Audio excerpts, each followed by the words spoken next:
So I wanted to have a little bit of a catch up. The weather is about to change, so all this glorious sunny weather is about to be replaced with rain, which is fine because that just comes with the territory. We're used to it now, and we love all the weathers no matter what. It won't stop us working on the cottage because unless it's absolutely torrential, we'll still get out there and do some work on it.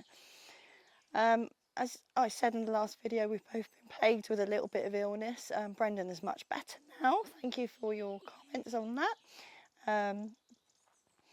I'm nearly there. As you can hear, my voice is still a little bit husky, which I quite like, but I think that'll be disappearing soon as well. So we'll both be back to full fitness and ready to go again. But what I wanted to do was just broach the subject of like where we want to go with these videos, because we love making them. Brendan's really the genius behind all this. He does all the editing, the majority of the filming, and all the different angles, etc. It's his baby. But we are quite aware that the cottage renovation is slow and steady. And it's just going to be tiny little bits that we're going to be doing at a time. And whether we're going to have enough to fill the videos as we're going onwards. Now, we can continue as we are, just with sort of 10-15 minute videos. And that'd be fine. But also, we're sort of toying with the idea of turning the channel and these videos in particular into the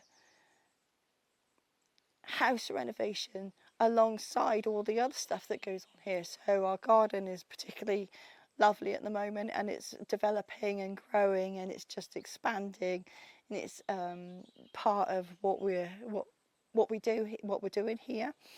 The nature, the wildlife. Just this morning we had a hare. Well, every morning now it seems there's this hare that comes trotting up the field in front of us, takes a little detour through the garden, and just gives us a little bit of joy every morning. The other bits of wildlife, so we've got the pond, obviously. There's just a lot of murder going on in there at the moment. The dragonfly larvae, you would not believe the size of them. They are massive, and they seem to be like killing everything. But there's lots and lots of tadpoles still, and they're turning into little froggies now. And they're so tiny, they're ridiculously small and cute. And of course they're in all the grass surrounding the edge of the pond. So yeah, anyway, the pond itself is an entity all of its own, with lots and lots of life and death going on inside there. There's lots of other stories as well. There's like the little blue tit story. They live in a bird box. Well, they don't live there. They've nested in a bird box that's right outside our front door almost. And their babies are about to fledge. So that's always a little joy. Can't wait to see them come out and flutter their wings at their parents. There's also a little magpie story going on. Now, I know magpies aren't everybody's favourite bird, but these particular pair have been here since we've been here. And we know this because the male has got a limp, and we affectionately call him Limpy. But the male has got a limp, so we recognise them. Now, they've nested here every year that we've been here. The first year they had a baby. Last year they didn't have a baby, and that's because their nest got destroyed in a storm. This year they've decided to nest in our great big ash tree, and that's been entertaining in itself, because we've got a little bird feeder down below at the bottom of the ash tree, and we've been putting nuts and things there for specifically for the magpies actually. And anything else that comes along, say a jackdaw, will come along and try and get those nuts. You can forget it. There's like aerial acrobatics going. The magpies are just chasing them away. It's like an aerial battle going on every single day. So that's entertaining in itself. So yeah, there's all these stories going on all the time. So we wondered whether it was worth incorporating some of this into our cottage renovation videos, whether we sort of separate everything or try and bundle it all together in one decent sized video a week rather than separating it all. I mean, even as I speak, Brendan is busy making a lovely rustic arch going off into the orchard. It looks really pretty, and I'm going to show you a little bit of that in a sec. But every day we pinch ourselves how lucky we are to be here, how lucky we are to have the community around us that we do. We've got some lovely friends and neighbours surrounding us here, and now of course you guys are our extended community now, and we're really, you know, appreciating all the comments and feedback that you give us, and there honestly has been so little negative stuff that we're just blown away, and we're really enjoying this process, and we're really enjoying taking you along with us.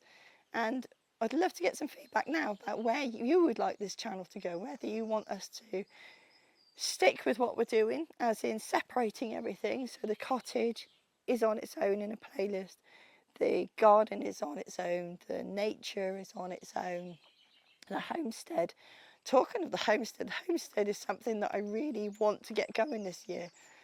We've been so controlled.